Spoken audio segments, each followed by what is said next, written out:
There were two major periods of time in my life where I had seriously considered suicide.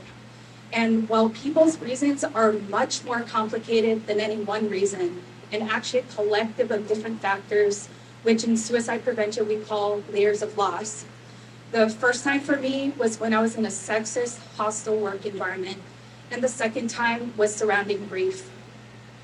In that toxic work environment, which I definitely didn't go into knowing that was the case, it was over time that the sexism and the hostility surfaced. I was told that I was too smart, too competent. People didn't like that I knew what I was doing, that I was too emotional, and that half the people I worked with hated me. I was increasingly talked down to, mansplained, micromanaged, dismissed, and even stalked. And early on, I was reminded that I was a woman by people literally saying, "Oh, you're a woman," because I was in a career field where women are underrepresented.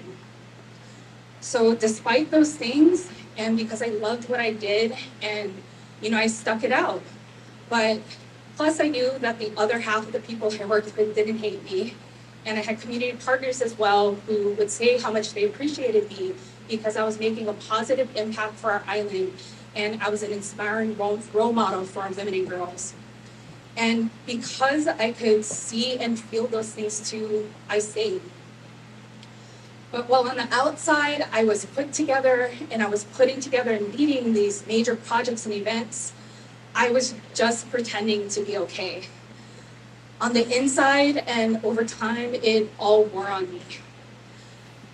I became miserable and fell into a deep, despairing depression. I was anxious, stressed, couldn't focus, and eventually just numb.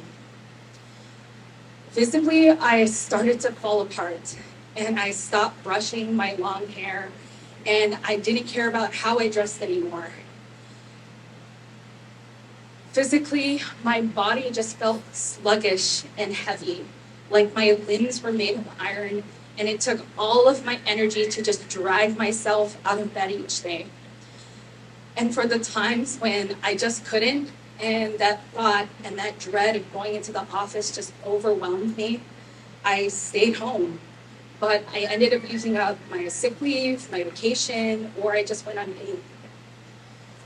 And even my voice became weak, even though I wasn't sick and I didn't have a cold. So I would tell myself that there was no reason for me to feel the way that I felt. When I was at work, I didn't speak up or engage in meetings anymore. Even the ones that I led, I just didn't see the point of it. And I just wanted to not feel that pain of intense shame deep inside. That shame in thinking that I had failed at helping others, especially the other women at work who were in similar situations to mine. And even while it was a big part of my job to help other people, I couldn't even seem to help myself. At the time, I told myself that I should be grateful. I was lucky to have a roof over my head, a loving family, and a job. So I had nothing to complain about. And it wasn't until years later when I was teaching a suicide prevention training that I found the words to sum up what I had felt and said them out loud. It wasn't that I had nothing, it's that I felt that I was nothing. That's been the best way that I've found to describe to others what it was like to live with clinical depression, anxiety, and thoughts of suicide. So while I had tried for about a year to navigate the system and advocate for myself and the other women at work, I started to feel like I wasn't worth fighting for anymore. And the thoughts that if I could just fade away, disappear, and just not have to deal with it all, that seemed like my best option to escape from that deep, dark pit that I was just existing in. But around that time, I also started attending meetings for the Prevent Suicide Kaua'i Task Force, which is a local community group tied to a statewide task force and all focus on suicide prevention, education, and advocacy. Our members are people from government, local businesses, nonprofits, and most importantly, everyday individual community members. Most of us who are drawn to the task force, we're not clinicians. We're people with lived experiences who are survivors of suicide loss, which means that we've had a loved one who's died by suicide. And some of us are attempt survivors or people who struggled in the past or distant past. And all of us, we're just looking for a way to come together so we can support each other, and especially so we can find and reach other people like us, people out there who need help or who are trying to learn how to help a friend, like by offering to call the 988 National Suicide Prevention Lifeline number with them, or letting them know how they can text the word HOPE to 741-741 so you can chat with somebody on the crisis text line. For me, joining the task force ended up saving my life. I became a dedicated volunteer, eventually a trainer for a curriculum called Safe Talk, Tell, Ask, Listen, Keep Safe, and I'm currently serving as co-chair for Prevent Suicide Kaua'i. So I ended up realizing that as much as I wanted to remain in my career and continue helping others, I needed to help and save myself first. I had to shift my mind from thinking I need to stay so that they don't win to I need to leave so that I can live. I also realized that while people often think that stepping back and walking away from something that you love and you want, that it's a bad thing, because usually it means that you've given up or you failed. It can also be just what you needed. So it's been years since that time, and it was the compassionate people that I met who helped connect me with supportive services to safely guide me through that trauma, and really by just their kindness in simply being present with me. For anyone out there who might be struggling, please know that there is help and you're not alone.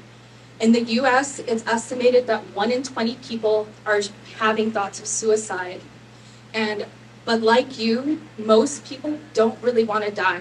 They're just looking for a reason to live and a way to get connected to supportive services so they can begin to heal.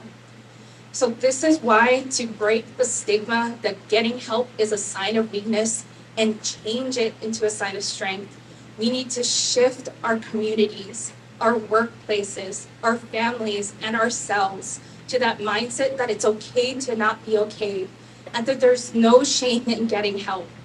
And that especially when someone's going through a mental health crisis and they make it through, we remind that person that they have a ton of courage because they saved their own life and they chose to hold on to hope. They chose to hold on to hope, they accepted help, and they can now focus on their healing.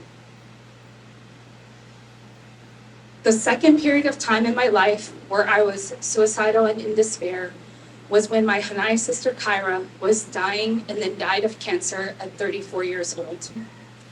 Hawai'i means that while you're not blood related, you're still family.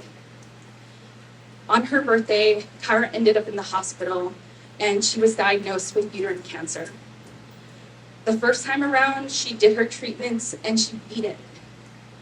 But after barely a year later, the cancer returned again and took her from our lives. At times like that, life just sucks. There's no reason, no logic, or kindness to make sense of any of it. She and I met at 3 and 4 years old in preschool, and we'd play soccer together, ride our bikes, go to the beach, rode horses, and we'd make and eat both delicious and icky combinations of those Jelly Belly jelly beans. And we'd talk late into the night and look up at the sky outside my family home to see if we could spot constellations or find satellites. Kyra introduced me to the magic of blueberries and to my first boyfriend. She was there when I met my husband, which ironically my first boyfriend was there for too. And she was my maid of honor and my best friend. Kyra loved to learn. She had 2 bachelor's degrees, a master's, loved improv, acting, music, and especially movies. anything scary and anything Star Wars. She was just loved for her selflessness and her baking skills, and for all the ways that she could just lift you up with both ice cream and just by sitting and being by your side. I am so grateful for the over 30 years of time that we had together as friends and as sisters, and that I was able to hold her hand and be by her side at the very end. She has left this lifetime of a void and ache in my heart, and in everyone else who loves her still. I shared all of this, not to make anyone, especially myself, cry, but to focus on the ways that Kyra lived and she loved. Because often in grief, we become stuck in the pain and focus on what we lost. I dwelled there for a while, and again, I pretended to be okay. My anxiety and my depression ended up returning full force, and again, I got to the point where I was suicidal and needed help. For anyone out there who isn't familiar, struggling with your mental health can be not just a day-by-day battle, but a moment-by-moment one. One of those times for me, it was a beautiful sunny Kaua'i day, and I was in the office and I couldn't concentrate. So I got in my car and just started driving. As I drove, I could feel the anxiety and the stress just mounting, and these dark thoughts started to fill my head about where I could go and what I could do to escape it all. And while I knew that I had people I could talk with about my thoughts of suicide, the unhealthy thoughts told me instead that I shouldn't bother anyone. I didn't want to disrupt or ruin somebody else's day or be a burden. But as I continued to drive, I remembered what it is that I teach and tell others to do, which is to call the 988 National Suicide Prevention Lifeline number. So I called the lifeline. When the person on the other end answered, they said, "Suicide Prevention Lifeline, are you thinking about suicide?" I said, "Well, no, not right now, but I just really need to talk with someone." They then said, "Well, we're really busy right now, so I can talk with you for 5 minutes." I was angry and shocked. I said, "What do you mean only 5 minutes? Why would you say that to somebody? I could be suicidal, but just be saying no because I don't want to admit it." And so I continued to scold her. I told her she needed more training, and then I hung up on her. I had to take a few deep breaths, and I called back because I still needed to talk with someone. When the next person answered, I told them what happened and how upsetting it was, that I just needed to talk with someone, and that I really hoped they could find out who that person was so they could get more training. Because it was so dangerous what she said to me, because some people might not think to call back, and others might take it as a sign that they're not even worth someone on the lifeline talking to. That person apologized, said that should not have happened, and then they asked me, what do I want to talk about? I talked with that crisis counselor for 30 minutes. I let it all out, and I cried it all out, which I almost never do because I have that bad habit of just holding it all inside. And I put words to all the reasons why I didn't want to live anymore. But I felt so much better after. Like all that pressure inside was released and I could breathe again. And while he mostly just listened to me talk and cry, towards the end of the call, he said these words to me, which I'll never forget. "You'll get through this," he said. "Keep reminding yourself that this pain and these feelings are only temporary. You'll make it through. You'll get through this." Say it with me. You'll get through this. You'll get through this. To this day, that is something that I share when I teach my trainings. And it's something that I knew I needed to share with all of you right now. Because especially in those times when you feel lost, shattered, and broken, I hope that you can remember those 4 simple words so you can shift your mind from despair to knowing that you'll get through this. That helped me to again save my own life, and I hope that it can help one of you.